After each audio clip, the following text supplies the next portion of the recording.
we're just here to talk about mental health and really how it just affects our daily life. Yeah, and then what we do is we take some of the songs that we featured on Tuesday as inspiration to drive the conversation for today. Mm-hmm. So the song that we heard at the top of the show is by a Chicago-based band called um, Scarlet Demore, Yeah. and the song is called Lost Dog, Dawg. And what really triggered us, and I think what you heard in some of the music, is some of the honest conversation that the singer's having. And so, if you can scroll down a little bit, I think you're right there. Mm-hmm. So we'll get into the song, Mm-hmm. into some of the lyrics, but we try to use the music to drive this conversation here at RockMental and dive into some of the mental health aspects. And so today, what that conversation turned to on Tuesday was therapy. Yep. And kind of where roads lead when one makes a decision to seek help and start talking to someone about their feelings or emotions or just what's going on. Scroll up a little bit. It's right up a little, no more right there. Mm-hmm. But I think we have some business to take care of first. We do. We before we begin have to start with our mosh pit mentality mantra. This is a mantra that we created to I guess describe the culture that we want our community to have. The mosh pit is an awesome place, and I'm sure if you've been in one, I have, you've seen a lot of great things, people just being awesome with each other. Yeah. There's one rule.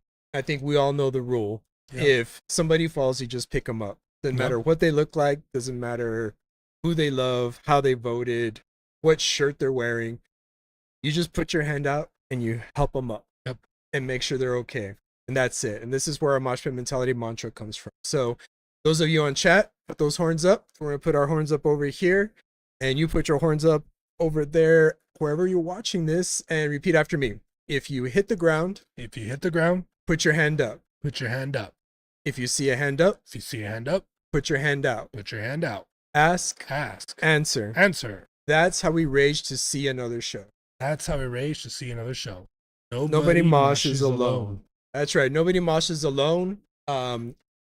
You can go to our website at rockmental.com/help for just a bunch of information. We have a lot of organizations we'll talk about a little bit later. That's right. You can also go to moshpitmentality.com where we have all our resources, some blog posts. You can find these episodes and previous episodes of Mosh Pit Mentality and some really cool resources for you guys to check out. But like we said, you know, we use the music to help us express what our feelings are, what we're talking about. And so on Tuesday, what Groupie and I got into was how the song Lost Dog got us thinking about you know, our journeys with therapy. And so today we're going to talk about therapy and kind of what goes into making that sort of decision.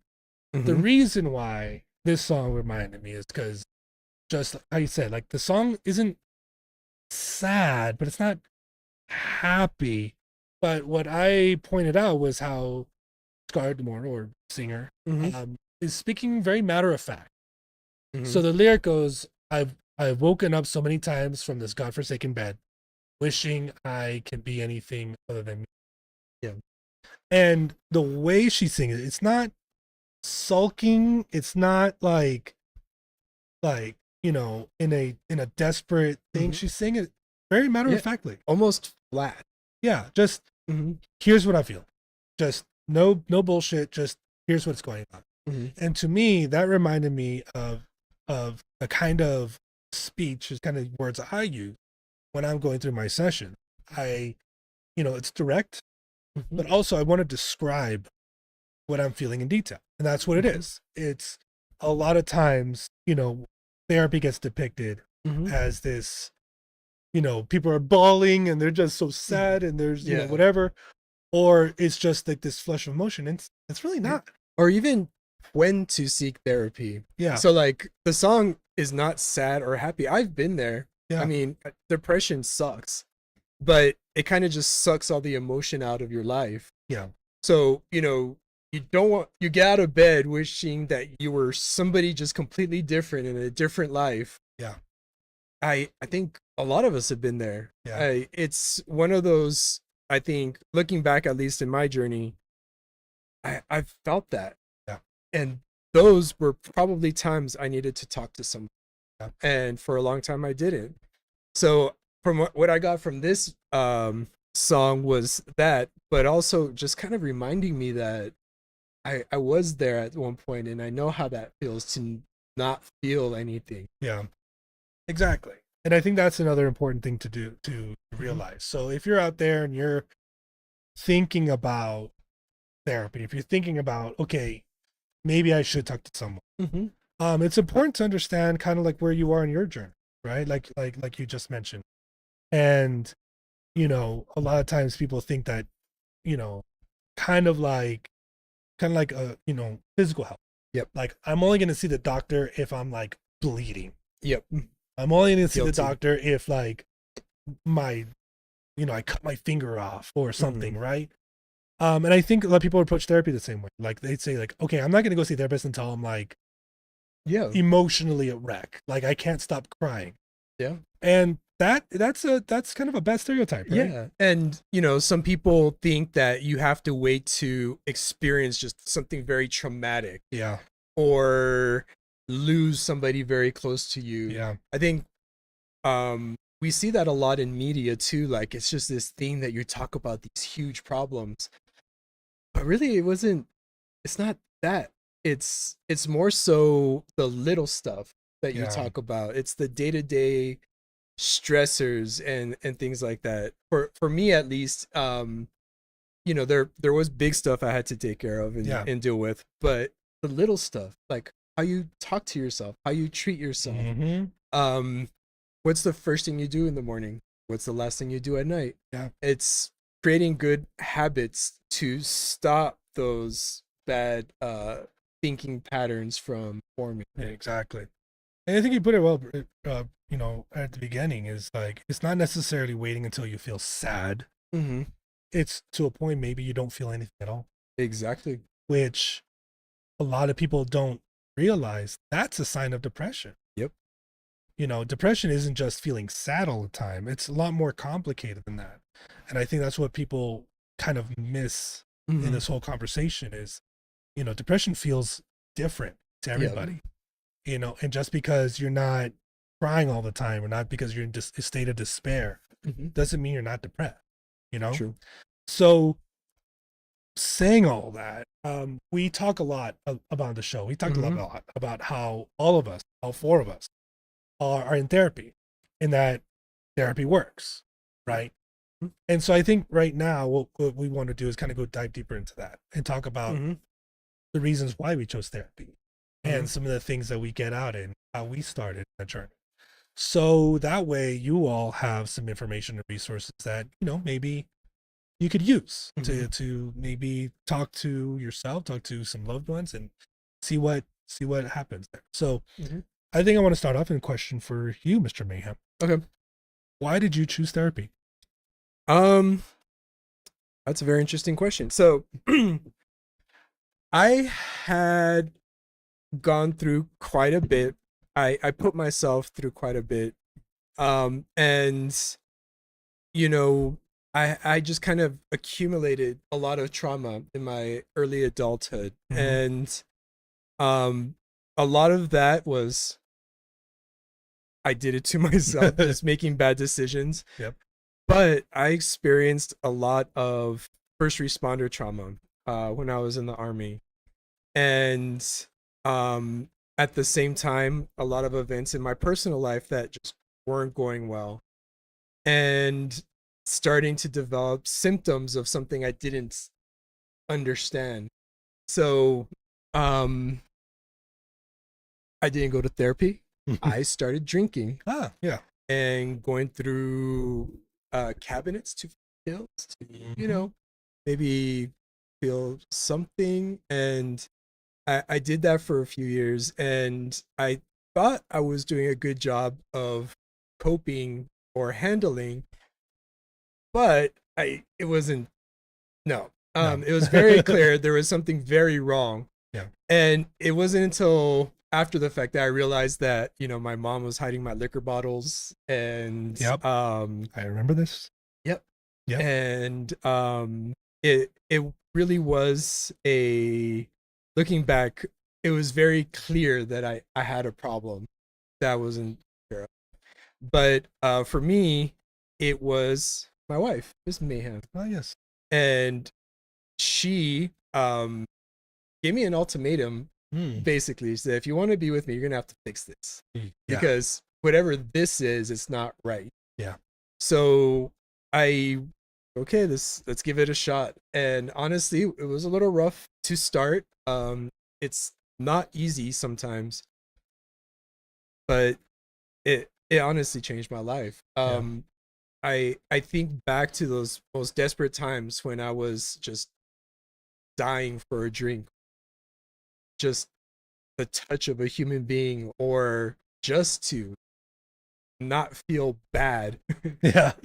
And not having those skills to deal with those. But now I've been in treatment for about 10 years. I'm still going, but I now have the skills and tools to identify, those triggers and those things that happen, and deal with them before they become bigger problems. Yeah, for sure. Yeah, and I could tell you, I'm witness to Mayhem's evolution through that, and I could test. Yeah, it took a while, and there was some concern going around, but we've seen how much you've grown, and it's been an inspiration to all of us. And so, kind of getting into that, like your journey, is built up where for a lot of people, including myself, it's everything seemed fine, and then one event just threw everything off course, right? In my case, it was insane burnout and me leaving my job and really leaving my career. That just came out of nowhere and just sidelined me for quite a while and left me in a shit, like, what's going on? Well, I think I was in the same boat where you think it just came out of nowhere, but we saw the signs. Miss Chaotic would ask us, hey, can you talk to your brother and see, because we could tell there was something. Well, it built up over a few months, and it was noticeable with new changes and new dynamic changes and new personalities coming in. I felt it, and it did go on for a few months. And when it got to a point of, this is affecting not just my mental health, but my physical health. Physically, I was not doing okay. I was sleeping in. I couldn't get up from bed. I was eating for no reason, just stuffing my face, whatever. And so that event of like saying, okay, I need to do something, and leaving my job, which that was like step one. Then dealing with the aftermath of that, and dealing with, okay, financial repercussions. Okay, what am I going to do here? What am I going to do with my time now? All that good stuff. It started building up again. And so through the encouragement of Miss Chaotic, because yes, she was very vocal about, dude, you're not okay. She had to sit me down and basically be like, dude, you're not okay. And because you're not okay, you need to get some help. And so it was through very, I'll say, encouragement. Yes. Some gentle nudging. Gentle nudging of her basically saying, I made you an appointment. And I'm like, okay. And it wasn't against therapy. I was just, no, I just need I just need time to rest. No, I just need time to, get my shit together. No, I just need to find myself again. I'm just bored, or I'm just bored, or maybe I'll just listen to music. That's therapy, right? And for a lot of us, it is. For a lot of us, music. But what I equated, and something I learned through therapy, is music is a tool. just like anything else. It's not a replacement for therapy, but it's a tool to help process feelings, emotions, what's going on. And it's an important tool, I think, for a lot of us to get through some real shit. But to get over that hump, though, it's you've identified those feelings, you've identified those emotions. Okay, yes, this is what I'm feeling. But you got to do something with it. Yeah. You know, it's like you got all the laundry from the dryer, right? Yep. You got it. You're holding it. Okay, now what? Yep. Now what do you do? Because for a lot of us, we don't know how to fold the sheets, and we don't know where things go. We don't know how to compartmentalize or figure out what to do. That's the best analogy I can come up with right now, by the way. So, but that's kind of where my journey was. It was an event that happened. For some people, it's a death of a loved one. You know, especially if it's unexpected, especially if it's like a car accident or, you know, something crazy happened, or even if this person died by suicide. Like these events just out of nowhere, you know, throw people off course. Oh yeah. And I think that's kind of where we need to recognize that not everyone's journey to therapy is the same. Yeah. And I think just kind of listening to both of our stories, guys are dumb. Men are dumb. I'm sure people out there will agree, or I mean, you can argue and chat, but guys are dumb. And it had to take something very serious for each of us to actually just consider that we needed help. Yeah. The signs were there the entire time. Yeah. Even before I started drinking or, you know, having these really serious symptoms. Yeah. The signs were there. I could have taken steps then to deal with it. One of the funny things is when I was in the Army doing my first responder stuff, we would have a tough run, like just find someone deceased, someone just really messed up. They would give you counseling afterwards. So they would send in the counselors, and you know, you got back and, you know, get you decompress a little bit, then they want to talk. And I'm like, okay, I don't want to talk about this. And I needed to talk about it then. Yeah. But I didn't because I'm dumb. I'm really dumb. Well, but there's a culture around it too. True. You know, especially I can imagine in the Army. The military culture. In the military culture. Toughen up. We're going to talk about your feelings. And I'm sure it's felt in like the law enforcement and a lot of those things where it's like, gotta go through the counselor. I can't get back on duty until they clear me. So it's a chore. It's like, okay, something I gotta do. And for a lot of us, that's what it is, especially as dudes. It's like, okay, fine, I'll go to one. Let's see what happens. You know? But it's just like anything else. Like, especially like physical therapy. Like you get physically injured, you require surgery. You're gonna have to learn how to do certain things again. Exactly. Right? You have to learn how to walk again or use your part of your arm again. The same thing with therapy, man. You know, you're for not to say that you're broken, but there's something going on in your brain that needs fixing. It's not going to be fixed in one session, or in 2, or in 7, or in 10. It's just not going to happen. It's ever. Yeah. It's just a thing that needs constant work because our minds, believe it or not, they're kind of assholes sometimes. And they will trick you. And I think that's kind of where you said it before, like learning the tools, learning the triggers, learning, okay, what's what? How does my brain work? What does my brain do when this happens? What does my mind go to when my significant other says this? You know, what feelings get brought up when I'm brought into this situation? And just having some sort of awareness of what's happening. So those are all important steps and important things to do. So once you recognize, like, okay, shit, I'm in a bad spot, or not even I'm in a bad spot. I just like, you know what? I'm feeling a certain way. And maybe it's time to start talking. Right. What's next?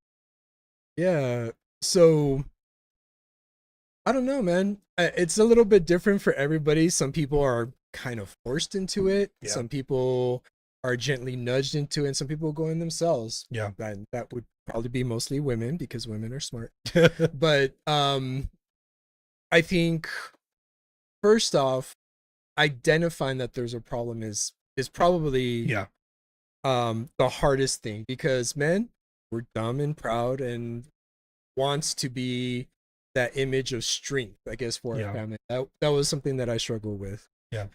But going through all those stupid surveys and questionnaires, there's like booklets of them, Yeah. and answering the questions, realizing, oh shit, I do sleep just to sleep. Mm. Or, man, I do have thoughts of death.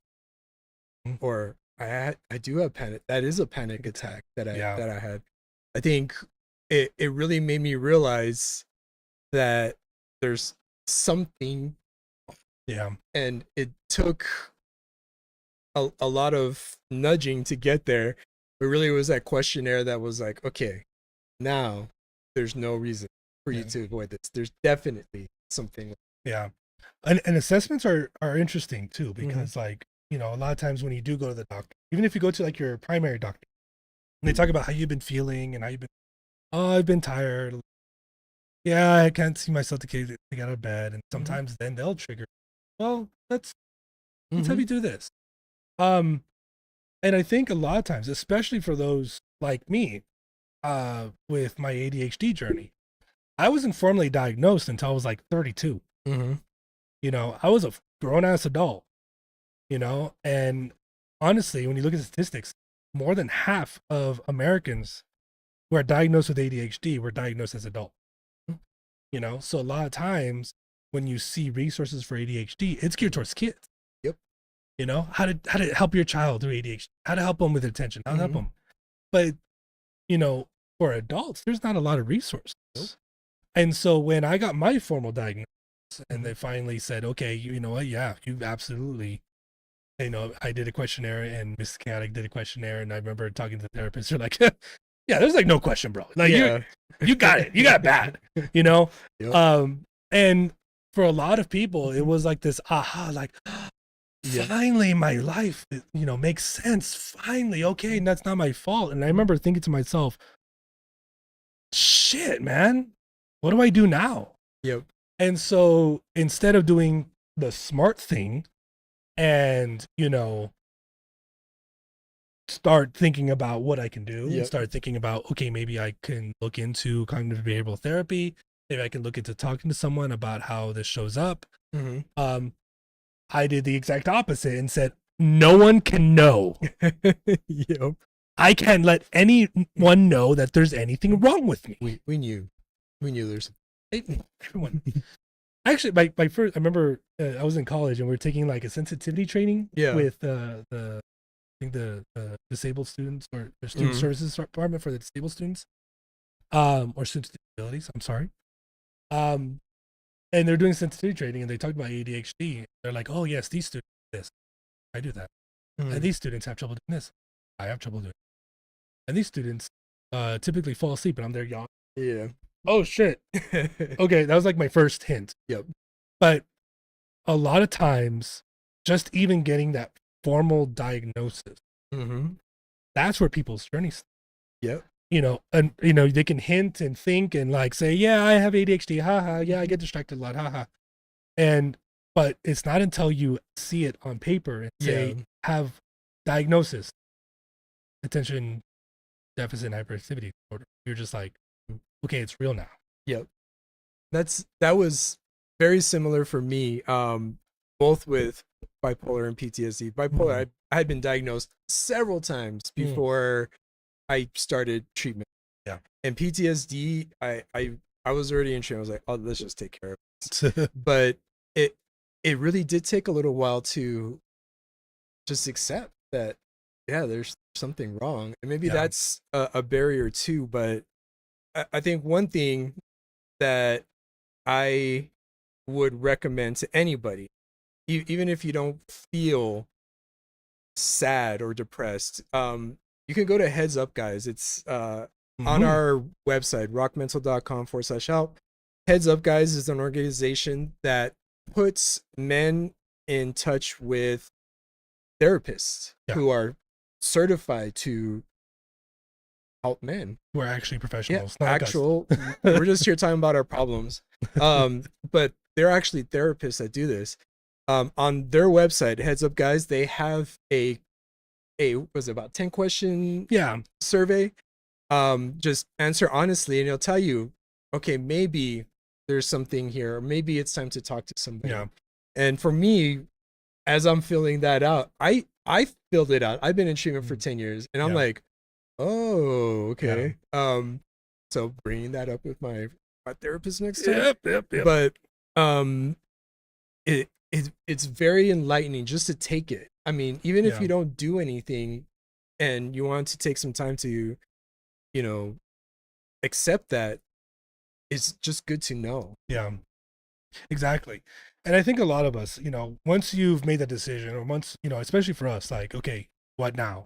Mm-hmm. Fine, I'll go to a session, but where? How? Who? How's it gonna go? Mm-hmm. You know, it was just Googling, right? At some point, therapist in my area, men's mental health professional in my area, whatever. And yeah, sometimes that has to do it, and that's how we found actually my therapist. But that's kind of what we are doing here at RockMental, is trying to get the resources to you all. Absolutely. Heads up, guys, they're an amazing organization. Created our own resource page. I believe it's rockmental.com/heads up, guys. Let's go straight there, especially for you men. You'll find some resources there. Just look. Just look. There's 4 really big buttons. One is the depression self-check. 10 questions. Just go on there, see what's up. There's find a therapist, where all 50 states, all provinces of Canada, you got UK, Philippines, Australia, whatever. And most of them offer remote services. Most of these therapists. You go on there, you search by your location, you can read through their bios. These therapists, like Mayhem said, have been vetted by Heads Up guys to specialize in men's mental health. The whole reasoning behind that is because, and the reason why we talk about why therapy is so, especially for men, is because 75% of reported suicides in United States, Canada, and the United Kingdom involve men. That men account for a ridiculous amount of suicide attempts and suicide-related injuries. And there's a correlation between their guys. You know, it just doesn't happen. There's a lot that builds up to, you know, there's a lot of things that build up to that point for someone to get to that. Yeah, and I think there's a lot of stigma, definitely in our culture, the machismo. You have this toxic masculinity where men are supposed to be men and all this. Just go drink a beer, hang out with your buddies. And that I believe contributes a lot to that. But it doesn't have to be. It doesn't have to be. It doesn't. We can destigmatize this to make it just medical. It's like going to get a physical. It's you're keeping your body fit and healthy. You know, I think we need to stop thinking of mental health as people being crazy. Or even sick in a way, but just that they're human and they have a medical condition that they need to manage. And that's why I say, you know, I live with bipolar, I live with PTSD, because I don't suffer. I could suffer if I wasn't in treatment. That's a good point. But I live with it because I've gone through treatment and learned how to take care of it. And now my symptoms do come every once in a while, but I'm able to handle it. And that is probably the biggest irony, is that I'm not fine, I'm not good, but I can handle it, and I still feel like people are looking at me like when I'm starting to have a panic attack or something. Whereas before, I was just refusing to accept the fact that there was something wrong.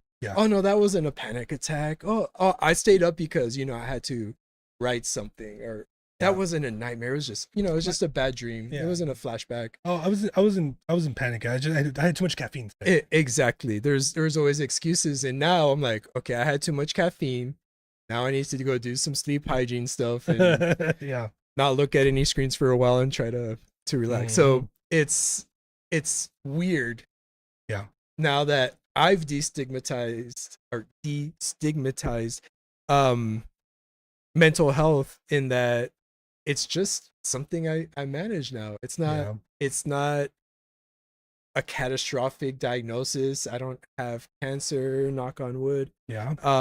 I don't have a really major medical thing. I have bipolar disorder and PTSD. I take medication. I have therapy and tools to help me manage, so I don't look like the guy that was trying to hide it 10 years ago. Exactly. So yeah, if you're a dude, we highly encourage you to go on rockmental.com/heads-up-guys, take the assessment. Just look. You don't have to make any decisions right now. Just look. Just look at the statistics. Take that assessment and see what you think. Look at the results, and you can, you're smart enough to make a very educated decision and say, you know what, this is what it is. And hopefully, when you look through the website, when you go through the Heads Up Guys website, they're an amazing partner.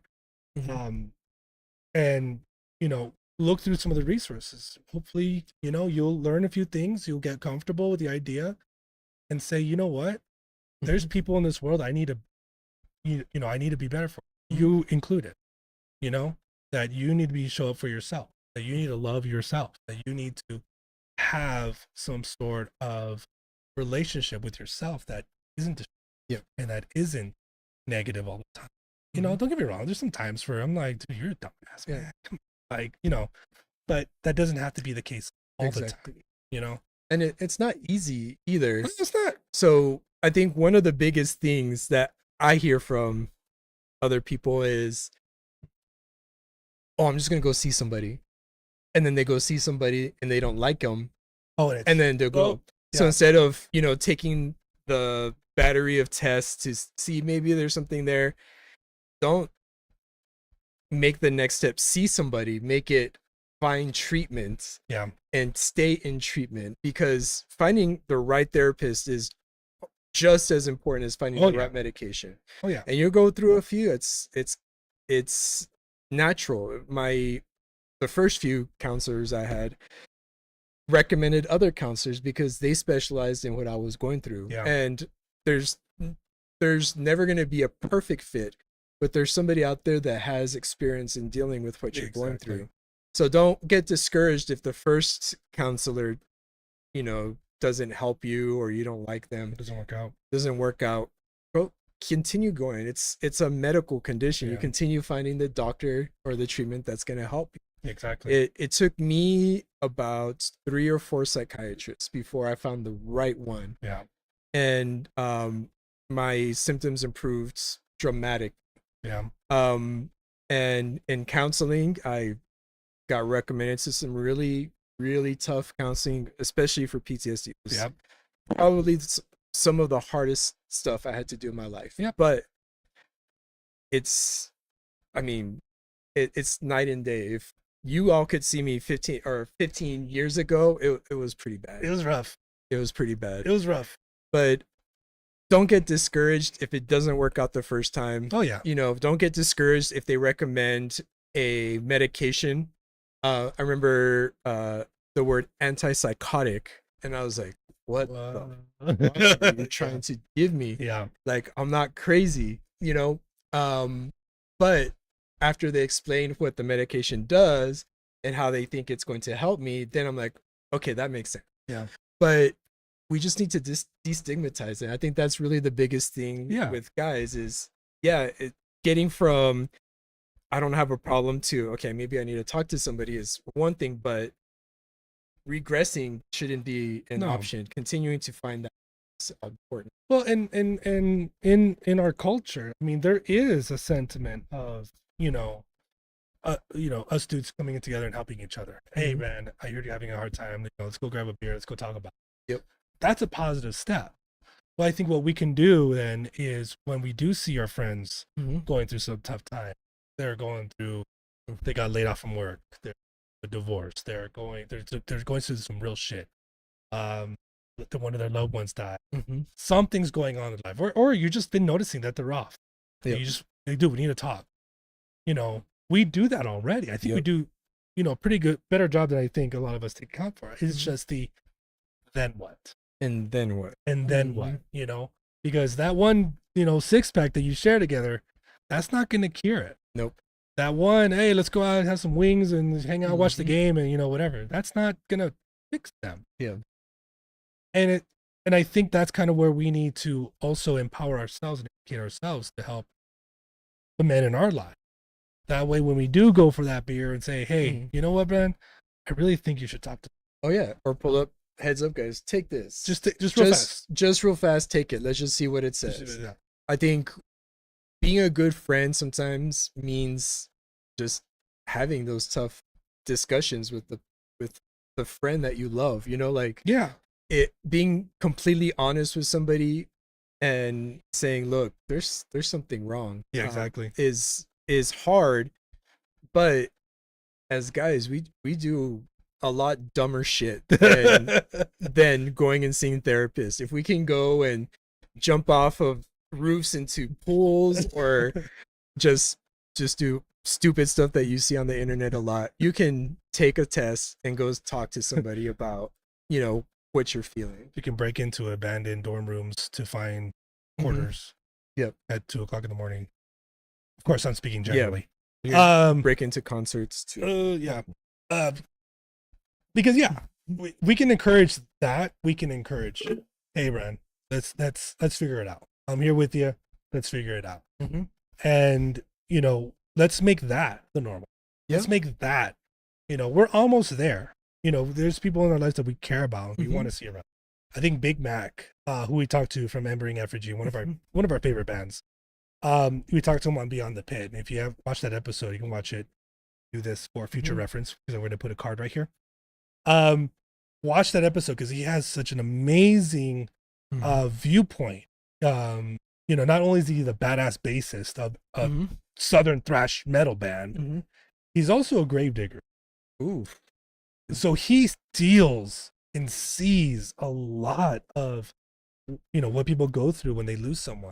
And you know, his ability to empathize and talk to that. So during that episode, he had a really awesome quote. He said, "I'd rather stay up till 6 a.m. listening to you, talk with you, hear you cry, hear you, you know, hear your problems, hear whatever. I'd rather be up till 6 a.m. than to bury you 6 feet deep and go a lifetime without you." Oh yeah. And being a good friend isn't just being available to listen. Being a good friend is also being honest. Exactly. And I had this friend a long time ago, about 20 years ago. And when you would ask her, how are you? You could see her think. She would and she would give you an honest answer. She's like, I didn't have a very good day today. Yeah. Like, and you're like, I'm a guy, I'm dumb. I don't know what to say. I'm like, you want to get a beer? Yeah, exactly. But really being purposeful. I mean, a lot of us, you know, even with our spouses, like, I love you too, bye. You know, and it's just a habit to say, hey, how are you doing? Oh, I'm good, man. How about you? You know, it's just a greeting, but we need to get out of that. We need to be honest. How are you? Oh man, dude, I don't know. I'm just feeling off today. I can't put my finger. I just don't feel right. Yeah. Hey, all right, man. What, you want to go do something? Like, just be honest. Yeah. And I think once we stop lying to each other that we're all fine, we might see that 75% drop. We might, hopefully, man. And that's what it's about. And you know, there was an actual thing. Maybe we'll share it on our social media page. There's this communications expert, and she goes on and talks about like how we've just made these hollow salutations, greetings to each other, and we've used the same thing. So, you know, you see someone you haven't seen, like, "Hey, how are you?" "Good, I've been good. How you been?" "Oh, we've been great." How many times have you said that? You see someone in the grocery store, "Hey, how you been?" "Hey, I've been pretty good. How are you?" You don't know if they've been good. Yeah. And you're not being completely honest either. Oh yeah. So maybe she suggests asking different questions. Yeah. So instead of saying, how are you? It's like, hey, how was that thing you talked about? You posted something on social media. How did that go? Mm-hmm. And they're forced to make an answer. Yeah. And they're almost not forced, but like they have to think about it. Oh, wait, they saw something. Mm-hmm. They care. Okay, I'm going to share now. Yeah. So maybe that's another way to approach it. Instead of saying, hey, man, how you been? It's like, hey, I heard something's going on with you. You okay? Yeah. And then, Yeah. Or hey man, it's been a while. What have you been up to these past few months? yeah, I think genuine interaction is exactly where we lack a Yeah. lot, especially guys. Oh, I yeah. mean, guys can communicate through grunts and other bodily noises, but we definitely do need to be more purposeful there, I think, and really just start being honest. Yeah. And you're going to see, like, when you do start that therapy session, you do start that therapy journey. It's important to be honest with your therapist, but equally, it's important to be honest with yourself. Mhm. So, like, you know, a lot of times, like, to downplay things or, like, you know, yeah, you know, it sucked, but it's fine. Yeah, you know, I lost my job, but, you know, it's fine. Yeah. It's not fine. It's a lot. It's a Yeah. lot to take in. And it's important to understand the severity of things and to understand, like, just because you don't want to make it seem like a big deal doesn't mean it's not a big deal. You know, there's something going on in here and in here. You know, you gotta speak up. So Absolutely. so that's some things to consider. Another thing, if you guys joined us for last week, when we had Ivan Evan. Torres, you know, he is an actual professional. Yep. He did talk about, you know, you still have to navigate some of the healthcare stuff. So, Yep. one thing probably that you can do right now is check your healthcare, check your health insurance. A lot of times, it's not going to say mental health. A lot of times, they're going to call it behavioral health. Yep. So make sure, like, go under your policy. You know, you should have it from your employer, from your policy. Look under and make sure, like, you know, go under behavioral health. And you'll see kind of like, okay, what is covered? Yep. Most of the time, just general therapy is considered, I think, outpatient. Yeah. So if you see under behavioral health outpatient services and you see like a copay or whatever, that's what your therapy sessions look like. Yep. So it doesn't spell it out per se, but that's one hint. I know under my health insurance policy, that's what's the center, and I think under major health insurance. Generally. Yeah. Now, if you go under your policy and you don't see behavioral health, or it's not listed or it's not covered, there are health plans, if I understand. You are the health insurance expert here. There are separate healthcare plans that specialize in behavioral health. Is that correct? And definitely go find a licensed insurance agent and ask them for options. I think you know, there's out of pocket services as well. There's free services for some who, you know, might have some challenges financially. Yep. But just find it. I think another huge issue is insurance, but we could talk about that. That's another topic for another day. But yeah, once you've kind of understood, you know, your health insurance policy, kind of where you're going, what the coverage looks like, okay, sounds good. A lot of times your health insurance provider could even have a listing of covered doctors, right? You know, to find the doctor tool and like that. That's one way to do it too. I know my health insurance does have like a listing of mental health professionals that you can search and look through and all that good stuff. So try that, start there, you know, and just know that you're not alone. Yeah. You're not alone, man. There's not alone. Millions of people go talk to a therapist. Millions of people are feeling what you're feeling. Millions of people have gone through what you've gone and have seen the other side of it. And don't wait until your friends and family are like, hey, have you seen Mayhem?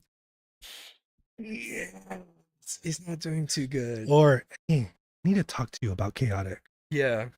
Don't wait. You know, just, it's a survey. I mean, you clear your memory on your browser if you want to. Just take it. Just go in, talk to somebody, but be honest. Be honest with yourself. Don't try to fool yourself.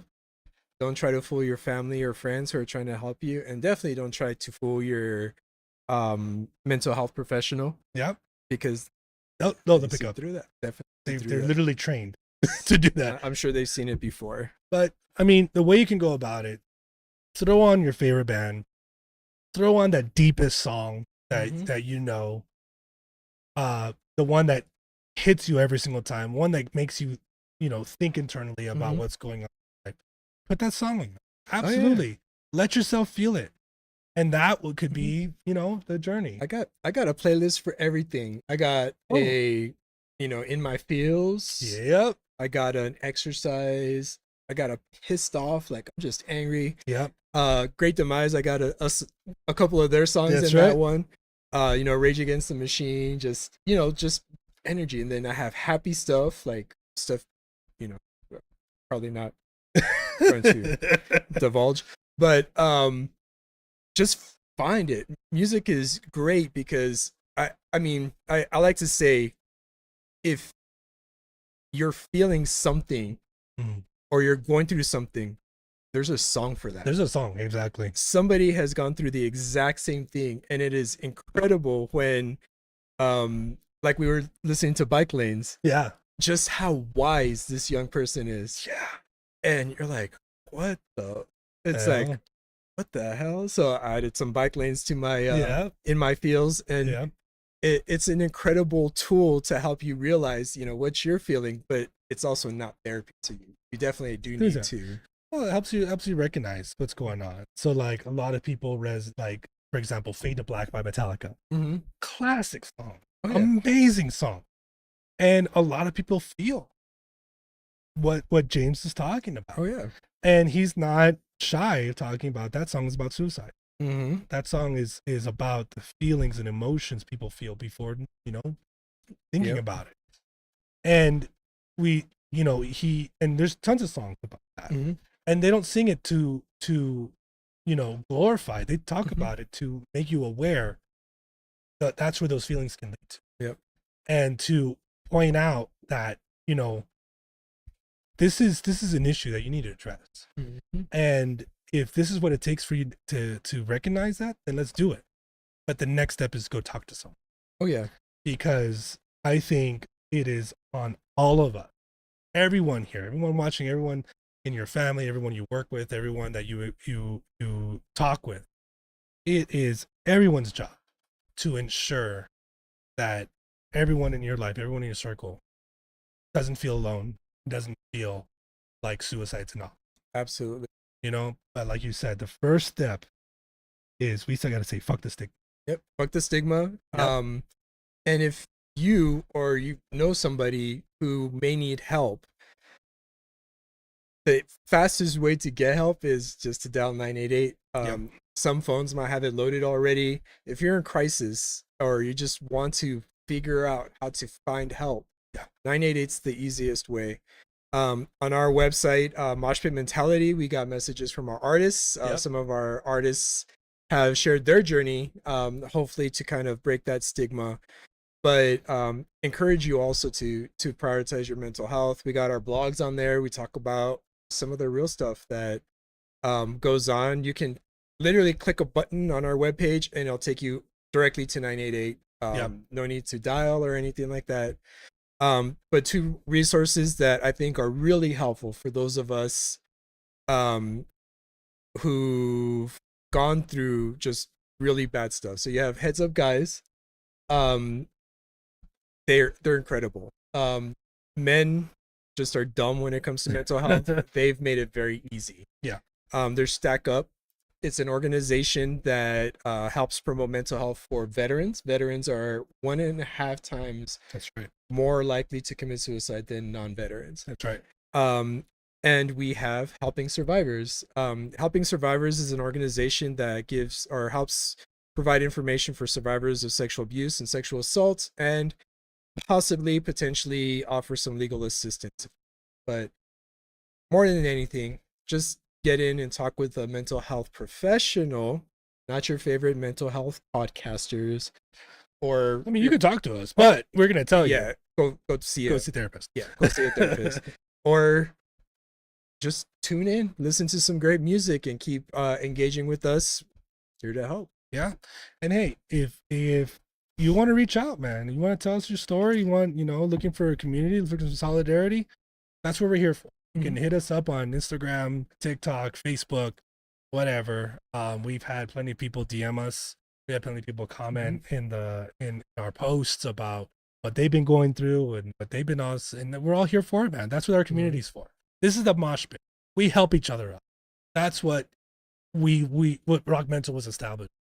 So in our community, we will help you, and people are going to find you and say, pick you up. Are you okay? Let's get you some, because that's what we're here for. Absolutely. So how about this? If you're in the chat or if you're listening to us after the fact, put in the comment section a song that has helped you, in your most trying. Put that song down. Let people know what that song was, and I'll put it too. I'll put it in there, and we'll let you guys know. Let's share in that community, man. Oh yeah. Mine is Chalk Outlines, man, by Ren and Chinchilla. Oh, dude, Ren. Just several kicks to the soft spot. Man. Yeah. I love and hate that song. Yeah. Mine has always been The Light by Disturbed. It's such an encouraging song because it kind of reminds me you're going to go through some dark, but there is some light. You're going to see it, and sometimes you have to go through darkness to see that. Yeah. And so it reminds me to accept, there's some trying times, and there's some things about you that you may not like, but you know what? In the end, there's room to enjoy. There's room to love yourself. So that's my song. What's your song? Put that in the chat. Absolutely. But all right. Well, I think that does it for this episode. I think so, man. We got deep. We got deep a little bit. Jeez. Yeah. And let's see. Join us next Tuesday. We have our music podcast where we feature great bands like Great Demise and some of the others. I'm sorry if you're on. Yeah, we can't read. But come and join us for some more bands, some great music. Yeah. We keep it light, just focus on the music. And on Wednesdays we have our news segment where we talk about news. If you're one of our artists, let us know what's going on. That's right. And on Thursdays we do this. We talk about mental health, try to break that stigma and get the news out to everybody. That's right. And hey, if you like what you hear and you like our brand, we have some merch for you. We have on rockmental.com/shop, you can find a lot of cool things like this hat. I didn't think I could pull off a 5-panel, but you know what? It doesn't look too bad. I think I like it. It's too clean, but yeah, I gotta do that. But we also have this shirt from Sonder Mountain Apparel Co. Our partners there. Kip Grange does an amazing job, not just in the apparel and some of the kick-ass tattoo-inspired art that he puts on shirts, hats, he even does shoes, hoodies. He does a bunch of stuff, but he's worked with us to create our own Mosh Pit Mentality line. You can go on rockmental.com/shop, check that out, or you can check out SonderMountainApparelCo.com to see all of the stuff. Really good messaging, really good stuff. If you like good tattoos, hey, it's good. While you're at Sonder Mountain, look at the about page and just read his story. Oh, dude. He is, first off, he's a dude, but second, he's been through a lot of what we've been through, and being honest and open about it has definitely helped him as well. So, partners in recovery. And we're working to kind of spread that message. We're partners in saying fuck the stigma. And he works with treatment centers and recovery centers there in the Denver area to provide services and get people the help that they need and deserve. So we're proud of to support them. We highly encourage you to support Kip and Sonder, and enjoy some really badass apparel. All right, well, let's get out of here. All right, see you all Tuesday. Figured where we're gonna see those socials and playlists and stuff. Yeah, sure to go to @RockMentalOfficial on all the good social media platforms, and head over to rockmental.com whenever you want to see what's going on over here. So yeah. All right. Cool. Well, we'll see you guys next week. We'll join us on Tuesday for some badass music and some more mental health discussion. Yep. All right. Have a good weekend, everyone. Take it Rock easy. on.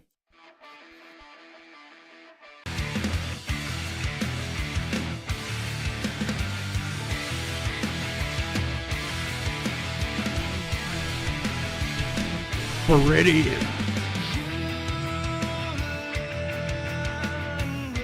This song was stuck in my head all day, man. Yeah. Shout out to Caridian, man. Those guys reached out to us. Oh, Really yeah, good. dude. You're gonna hear from us pretty soon, guys.